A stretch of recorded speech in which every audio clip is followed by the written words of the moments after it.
ಇಲ್ಲಿ social media monitoring ಇತ್ತೀಚೆಗೆ ತಾವು ನೋಡ್ತಾ ಇದ್ದೀವಿ. ಭಾರತ ಮತ್ತು ಪಾಕಿಸ್ತಾನದ ಮಧ್ಯೆ ಪಹಲ್ಗಾಮ್ ವಿಚಾರಕ್ಕೆ ಸಂಬಂಧಪಟ್ಟಂತೆ ಸಾಕಷ್ಟು ವಿಚಾರಗಳು ಕೇಳಿ ಬರ್ತಾ ಇದೆ. ಈ ಹಿನ್ನೆಲೆಯಲ್ಲಿ ಎಲ್ಲ ಕಡೆಯೂ ನಡೀತಾ ಇದೆ, ಪಾಕಿಸ್ತಾನದಲ್ಲೂ ಮಾಡ್ತಾ ಇರಬಹುದು. ಬಟ್ ಸೋಷಿಯಲ್ ಮೀಡಿಯಾದಲ್ಲಿ ಕೆಲವೊಂದನ್ನು ಎಡಿಟ್ ಮಾಡಿ ಸುಳ್ಳು ಸಂದೇಶಗಳನ್ನು ಹಾಡ್ತಾ ಇದ್ದಾರೆ. ಮನೆ ಸಾಗರದಲ್ಲಿಯೂ ಸಹ ಯಾವುದೋ ಒಂದು ಸಣ್ಣ ಘಟನೆಗೆ ಸಂಬಂಧಪಟ್ಟಂತೆ ಅದೇನು ದೊಡ್ಡದಾದ ಘಟನೆ ರೀತಿಯಲ್ಲಿ ಬಿಂಬಿಸಿದ್ದಾರೆ.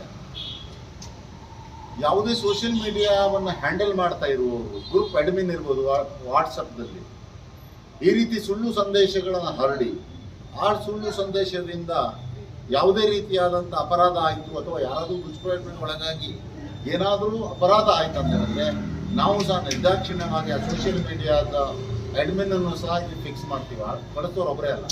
ಇಲ್ಲ ಅಂದರೆ ಸೋಷಿಯಲ್ ಮೀಡಿಯಾ ಅಡ್ಮಿನ್ ಅವರು ನೋಡಬೇಕು ಯಾವ ಮಾಹಿತಿಗಳು ಬರ್ತಾ ಇದೆ, ಅದು ನಿಜನಾ ಸುಳ್ಳು, ಅದನ್ನು ಪರಿಶೀಲನೆ ಮಾಡ್ಕೊಳ್ಳೋದು. ಈಗ ಉದಾಹರಣೆಗೆ ನಮ್ಮ ಪತ್ರಿಕಾ ಮಾಧ್ಯಮದವರು ಸಾಮಾನ್ಯವಾಗಿ ಯಾವುದೇ ಒಂದು ಮಾಹಿತಿ ಬಂದಾಗ ನಮಗೆ ಕೇಳ್ತಾರೆ ಇದು ನಿಜನಾ ಸುಳ್ಳು ಅಂತೇಳಿ. ನಾವು ಹೇಳಿದ ನಂತರದಲ್ಲಿ ಅವರು ಅದನ್ನು ಪಬ್ಲಿಷ್ ಮಾಡ್ತಾರೆ. ಬಟ್ ಈ ಸೋಷಿಯಲ್ ಮೀಡಿಯಾದಲ್ಲಿ ಪೊಲೀಸಿಗೆ ಕನ್ಫರ್ಮೇಷನ್ ಮಾಡದೇನೆ ಅವರಷ್ಟಕ್ಕೆ ಅವರು ಸ್ಪ್ರೆಡ್ ಮಾಡ್ತಾ ಇರೋದ್ರಿಂದ ಇಲ್ಲಿ ಒಂದು ದ್ವೇಷದ ಭಾವನೆ ಅಥವಾ ಜನರಿಗೆ ಸಂಶಯ ಹುಟ್ಟಿಸೋದಾಗ್ತಾ ಇದೆ.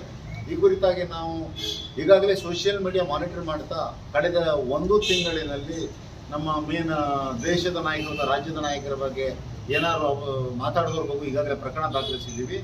ಇನ್ನು ಮುಂದೆ ಕಡ್ಡಾಯವಾಗಿ ನಾವು ಪ್ರಕರಣವನ್ನು ದಾಖಲಿಸಿ ಅಂತ ಹೇಳ್ತಾ ಇದ್ವಿ. ಮುಖ್ಯವಾಗಿ ಪೇರೆಂಟ್ಸ್ ಸುಮಾರು ತಮ್ಮ ಮಕ್ಕಳು 18, 20, 25 ವರ್ಷದ ಒಳಗಿನ ಮಕ್ಕಳು ಏನು ಮಾಡ್ತಾ ಇದ್ದಾರೆ, ಸೋಷಿಯಲ್ ಮೀಡಿಯಾದಲ್ಲಿ ಏನನ್ನು ಶೇರ್ ಮಾಡ್ತಾ ಇದ್ದಾರೆ ಅನ್ನೋ ದಯವಿಟ್ಟು ವಾಚ್ ಮಾಡಿ.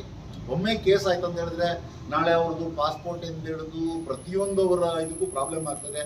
ಕ್ರಿಮಿನಲ್ ರೆಕಾರ್ಡ್ಸು ಯಾವುದೇ ರೀತಿಯಿಂದ ಒಳ್ಳೆಯದಲ್ಲ ಅನ್ನೋದನ್ನು ನಾನು ಸಾಗರದ ಸಾರ್ವಜನಿಕರಲ್ಲಿ ವಿನಂತಿ ಮಾಡ್ತಾ ಇದ್ದೀನಿ.